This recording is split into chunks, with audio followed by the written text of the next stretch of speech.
Well, I've got some good news for us today. The patch release date has finally been officially announced for sure, and it is going to be this week just like I predicted, which is awesome. Now, the downtime is going to be kind of an okay time. I'm not really sure I feel this EU. We'll have to look at it, okay? But this is going to be the winter convergence patch. Everything's going through this week. We'll have to see. Hopefully it doesn't blow the game up. But here is the official announcement for it, giving the time and all of that. So this is Luxandra, as always. Greetings, adventurers. We'll be holding downtime for our December monthly update on, now this is 7 a.m. Eastern Time, 4 a.m. Pacific Time, and if you are in Europe, this is, I think, 1 p.m. The downtime is approximately 3 hours, and then they link to these notes. So here are the notes. Now, if you've seen my videos, I've gone through these before. There are a few changes, but I'm going to do my best to summarize the notes this time because I've gone over them before. If you want to see these notes in excruciating detail, I will link them below the first paragraph of the description so that you can go read these for yourself to read all the little tiny things I gloss over, like bug fixes. Or if you want, you can also go find my older videos where I went through some of these patch notes because a lot of it's the same, although some of it changed. So the Winter Convergence event is upon us. Learn more at the event page, which I haven't checked out. I'll check it out in a minute maybe. And then it's going to last from December 16th, 2021 until January 11th, 2022. So we have quite a bit of time here. Ice caves appear all over the place, and they will stay even after the event. And then we have endgame update. So here's where things get kind of interesting. Actually, not quite yet. There's a lot of stuff. Okay, mainly expertise is in the game. The thing where it nerfs the gear score, though, that won't come out till early 2022. Each slot in the character model inventory will now display what the current level is. An average expertise value is also shown above average gear score in the inventory character model. And players will get a level up banner whenever they increase their expertise. So the way that you get these orbs, if you're not familiar, one of them is from defeating level 60 plus open world named bosses, typically found in elite landmarks. One is from beating Genesis and Lazarus, the dungeons. One is found from doing Outpost Rush. One is found from leveling up your trade skills, gathering, refining, or crafting once a day.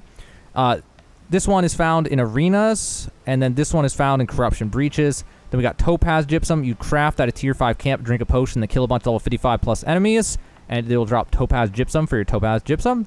And then they added a last one, which is Diamond, which is an event-only one. And so for this event, it's going to be the first 3 Christmas trees that you interact with in the settlements will give you diamonds. So you have to go to 3 different settlements a day, interact with the trees, get your 3 diamond gypsums. You get a free expertise bump for doing pretty much nothing. So they added the killing stations to all the endgame zones and also to all the outposts, and then also Reekwater and Ebonscale, and that is where you go to convert these gypsums into expertise. Then they tune down the chance of getting expertise bumps from elite chests by a little bit and open world bosses by a lot, but expedition bosses still have the same chance as before, which is a guaranteed bump, I think, for the final boss in every, in Genesis Lazarus. And then the range is basically 2 to 5. They don't really elaborate here, but it's 2 to 5. Apparently it gets slower though as you go. And then they increased rewards for expeditions, so better rewards, but also now you get timeless shards. Timeless shards are a new crafting ingredient that guarantees specific stats on weapons and armor. You get those from doing Genesis and Lazarus, I'm pretty sure. And then timeless shards are guaranteed to drop from expedition bosses, have a chance to drop from elite chests and expeditions and elite points of interest. Okay. And then they adjusted 2 point of interest to become endgame content. Speaking of which, guys, they nerfed a bunch of enemies, which I totally forgot to summarize in the beginning, and we'll get to that in a second. But Malevolence and Dynasty Ship, or Imperial Palace in Ebonscale. Ebonscale? Yeah, Ebonscale. Both got buffed all the way to level 66. Endgame Corruption Breaches are now level 66 instead of, what were they, 65 before? They increased. It must have been 65 or 64 before. And then they made, here we go. Here's something that I do not think they said in any previous stuff. I'm pretty sure this is pretty new. They made a number of adjustments to the endgame difficulty to compensate for accidental overtuning. So basically, they're trying to stop having them be overtuned HP sponges, which everyone was very upset about, and I don't blame them. It was really obnoxious. So Murkguard difficulty adjustments, reduce the difficulty of the corrupted acolytes, cooks, priests, ogres, and commanders, added an elite chest to Upper Harrow and Murkguard. Ebonscale Reach, reduce the difficulty of various AI in the open world, and reduce the difficulty of the named bear, corrupted tigers, etc. Relocated Daisy the dancing bear. Let's see, looking at some of this stuff. Several elite chests were moved into the final boss encounters of Imperial Palace and North Palace Shrine. Scorpius difficulty just reduced the difficulty of the elite tendrils and hellmouths and the named corrupted heavy. and boost you superior. Replace 2 large supply chests with elite chests. Ooh, they added 2 elite chests. Look at that. Additional corrupted musketeers were added to both points of interest. Dead Man Coves, reduced difficulty, named ghost, reduced difficulty, reduced difficulty, reduced difficulty, reduced difficulty, though mangled heights reduced, Brightwood something reduced, Dead Man's Cove reduced. So all these things, they walked them back, at least to some degree. All these crazy HP, well, not bullet sponges, we don't shoot, well, for musketeers we shoot bullets, but basically they got rid of the HP sponginess to a lot of this stuff to some degree. Maybe back to how it was before, I'm not sure. And I'm glad they did, because that was a really obnoxious way to make things harder. Like, if they want to make things harder in a game like this, they should make it more skillful, like give the enemies new attacks and things, instead of just being like, let's just make them bullet sponges. Great job. Here's a promotion. Like, whose idea was that? It was a terrible idea. So they're reverting that. They're walking it back, which is really good. Really smart to do, because nobody liked that at all. And then quests, more quest stuff. Added quest to Morndale Restless Shore. New housing quests. I'm trying to summarize. So again, if you want to read this stuff in detail, I will link this so you can go ahead and scroll through this and read all the little details. And then there's notable fixes, and I don't recall any of them being notable other than you can't glitch through to kill Captain Thorpe anymore, apparently. And also, they made it so you can't clip through the wall to get to the attackers' war camps, which you guys didn't know. You could dive, go prone, do a dive in the backside of war camps and go get through the wall and then kill people in their spawn. It was pretty funny. But they did not fix sneaking into the keep. Apparently they're not quite aware of that yet, or they're probably aware, but they haven't fixed it yet, so they can't get it out in this update. And then combat and AI, they adjusted the damage formula. I think the thing I had heard was that there was some bug where basically having lower gear score actually gave you more armor, so hopefully that's fixed now. Crit damage application is different now. It's additively instead of multiplicatively, so it's going to be slightly less good when you get stack multiple crit damage bonuses. That's for crit damage, not crit percent, crit damage, so how much damage you do when you crit. Buffer windows, general consistency pass will be done across all weapons for buffering, windows for dodges and abilities, basic attacks, so hopefully it'll just feel better now. Anyway, dodge, fixed an issue where you could repeatedly dodge while in an exhausted state. If you weren't pressing any directional inputs. And also this one, so abilities like Ice Shower, you can't jump out of them anymore, I guess is what they're saying here. You can't do the thing where you just spam jump unless you just get out of them. And then crouch and prone, blah, blah. This one's nice. You'd auto run. It doesn't have that slight movement pause. It just felt like hell, and you'd like run at an angle to not do it. That was super obnoxious. That's, I think, the main things in there. I don't think any of that was notable if I remember right. Perks, so Exhilarate gem perk now tells you it's the gem owner's health is below the specified amount instead of just health, which helps you understand who's actually getting affected by it. Retaliate, now it clarifies how it works, and it's only for a certain number of hits, and they buffed it, so now it goes for 3 hits instead of 1 hit. Keen Berserk, fixed where the tooltip was displaying inaccurate HP percentages. Now here's another crazy thing. I talked about this in previous videos, so I'm not going to spend too long getting all dramatic about it, but these are all brand new perks. So we got skinning efficiency, harvesting efficiency, all this stuff. Increases the speed for those. And I believe it might actually be speed, not yield, because there's something else I'm going to talk about at the end of the patch notes, which was kind of crazy. Plague crits, critical strikes against targets below 50% health, inflict disease for 6 seconds, reducing healing effectiveness. Heavy attacks against targets, reduce healing effectiveness for 8 seconds. Although they did nerf the amount. I think it went to 50 before, 40, and now it's only 25. So they're not as strong as they were before, which is probably more balanced. That sounds more balanced. Still anti-heal, big anti-heal. Thwart encounter, deal bonus damage against targets with active grit. This only applies for melee weapons, though. So you have to be attacking with a melee weapon and hitting a guy who has grit. And then this one's deal more damage while you have grit, which is a huge buff to certain melee builds. Really nice. And certain abilities. It could make certain abilities more viable, actually. And then Trenchant Strikes, fully charged heavy attacks deal additional damage. Pretty straightforward. Fully charged heavy attacks deal additional crit damage.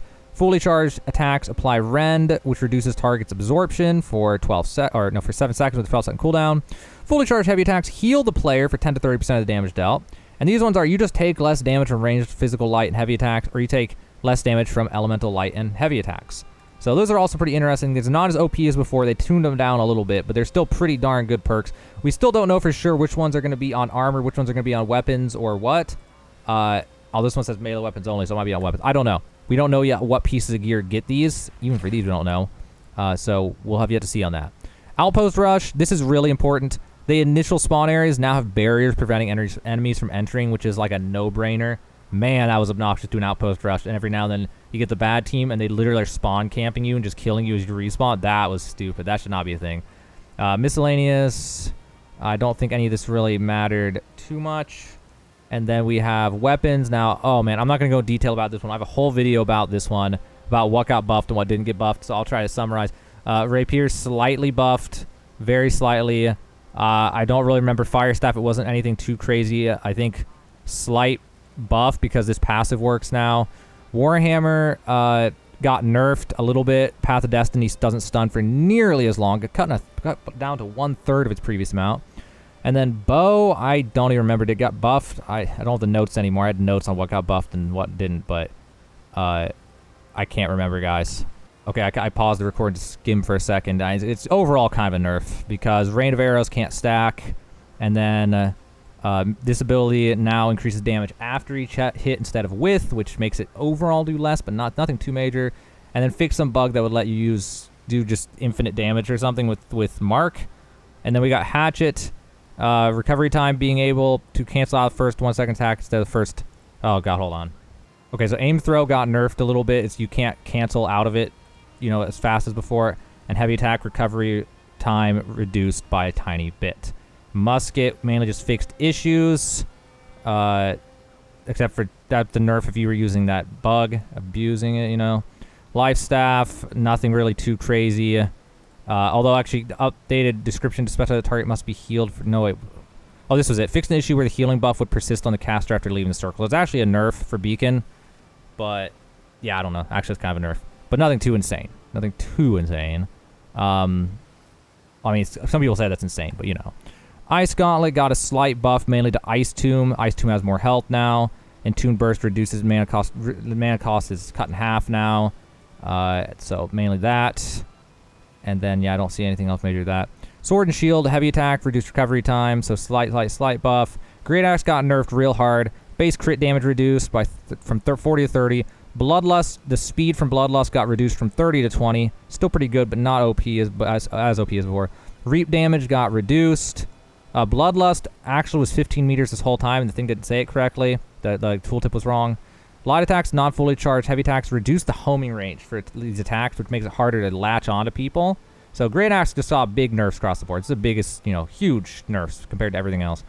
Void Gauntlet got nerfed. Reduced the max percentage it could scale up from 50 to 30 for Putrefying Scream. I think was that anti-heal? Yeah, that was anti-heal, I'm pretty sure. They're nerfing, they're cutting back anti-heal a little bit because it's so strong. And then fixed issues where you could reset cooldowns when swapping weapons. And fixed an issue where detonating an orb could do backstab damage. Spear got big buff, if I remember right. Skewer increased the lunge distance by 50%. Increased hit shape size and attack homing on all thrust attacks. Increased rotation speed during the ability. The Spear's got big buff. Then AI just got a bunch of random fixes. I'm not really going to go through it. Maybe some of these things make random AIs easier or harder or something, but none of that really matters too much. Maybe it does, but I didn't see anything that really stood out to me. Expedition AI's got tons of fixes. Every one of these things just starts with fixes for the most part, although some of these things are buffs or nerfs to how abilities work and things. But again, it's nothing like the bullet sponge. It's not like, oh, now they've tripled the HP. There's none of that crazy stuff as far as I'm aware. And then we have economy, progress, progression, and loot. So with the added trade skill aptitude, if you're not familiar with this, upon reaching level 200, the leveling circle in the UI now shows 3 markers, and you can level up your trade skills forever. Every time you hit one of those markers, you get a chest. Those chests can have random related items to them to the profession.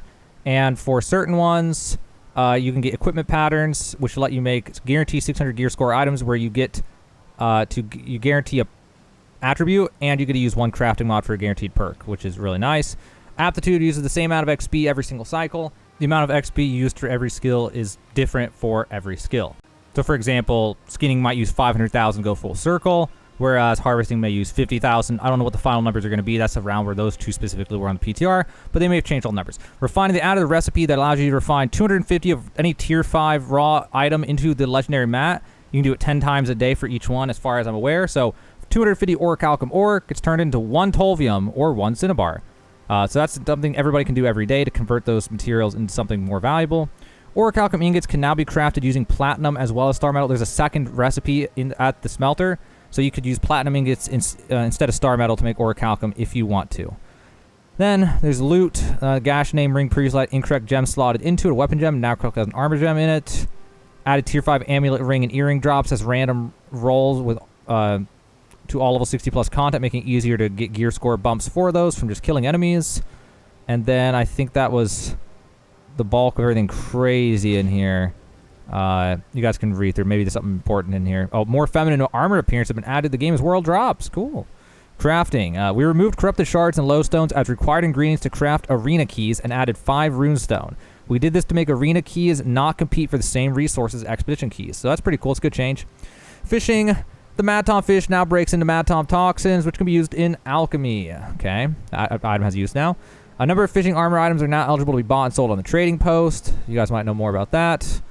And then I'm trying to remember if there was anything crazy in here. I don't think so. I'm kind of scanning again. Although nothingness, the Void Gauntlet now uses Empty Heart instead of Eternal Ice, apparently. And yeah, that was... And then certain crafting mods are added in the game, basically, I think. And updated UIs and things. I don't remember anything crazy in here. The Azoth cap warning happens less often now, so it's not spamming it every time you cut a tree or whatever when you're near the cap. That's nice. I don't remember anything super crazy in here. Better support for multi-monitor setups. We now provide information on the max number of unique item storage check and holds. Kind of cool. And that's everything for those ones, I think.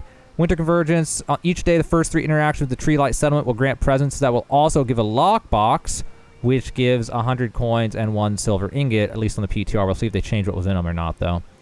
And luck does not apply. There's a chance you can get rare event weapons and armor patterns in them. I did in the PTR, but in the PTR I couldn't use those weapon or armor patterns, which was super weird. So they added new gypsum diamond. They reduced the cost of gypsum orbs. They're cheap to make now. Reduced the gypsum orb or earn cooldown timers from 22 to 18 to make it easier to fit into your daily schedule. Expertise bumps are 2 to 5 at first and go down. It takes on average 35 bumps to go from 500 to 600 gear score expertise. And then gypsum is now given to you as an event rather than being inside the caches, which stops people from hoarding things, and also makes it you can only get however many a day. By the way, what I'm reading right now is these were things where they added or changed because of feedback we gave in the PTR. They want us to know that this time they actually did change things because of our feedback in the PTR. Please use the PTR again next month is basically what they're saying. And they did listen to us. I'm glad they did the PTR because they actually went back on a lot of stuff and changed a lot of things. Yeah, they tuned these down, which was nice. That's good feedback you guys gave. Honestly, some of those were way overtuned. They were so strong. It was insane. They're still pretty strong, though. And then fixed an issue where some assist thing with that. Doesn't really matter. Fixed inconsistency with bow ADS and AoE abilities canceling into other bow abilities. I'm not really sure anything too insane in here. Yeah, now you know about the number of unique items you can hold in your inventory. It's kind of cool. Now, here's a bunch of random bug fixes. And I read through like every single one of these, and nothing seemed crazy except for there's one. I'm trying to remember if there was a second one. I don't think there was a second one, so I'm just going to go to the one. So it was in near the bottom. Oh, here it was. Fixed a bug that was causing harvesting speed territory standing bonuses to improve yield instead of speed. That's a pretty gigantic change. And what it was before, that territory standing reward was actually giving yield, which was amazing. Now it gives speed, which is doo-doo. Complete garbage. Like, nobody cares about harvesting speed. The time of running from resource to resource is all that matters. The actual chopping it up or whatever is like nothing, especially once you're level 60. I got kicked for AFK.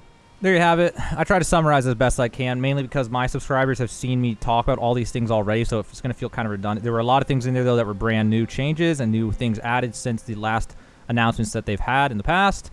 So hopefully that helps you out. Again, I'm going to link that in the description, so if you want to read every last word of that, you can. But if I read every last word of that, this literally would have been an hour, 2 hour long video. There was that much in it. Huge update. I'm excited for the Winter Convergence Festival. I'm going to try my best to get a guide done tonight in the PTR before they shut down the PTR and get that ready. So, like, hopefully right when the thing goes live, my first video tomorrow is going to be like, here's how to maximize your time on the Winter Convergence event. Here's what you want as rewards. Here's how to get it done fast. Here's everything you should be doing every day. So I'm going to try to make one of those. So make sure you subscribe for that. But that's it for one. I'm assuming this is 1.2. I'm going to call it 1.2 because they didn't say. But I assume it's 1.2. But that's it for the Winter Convergence Festival patch. Patch 1.2, I guess. That's all the notes. That's everything they have to tell us. There may be secret changes they didn't tell us because there usually are.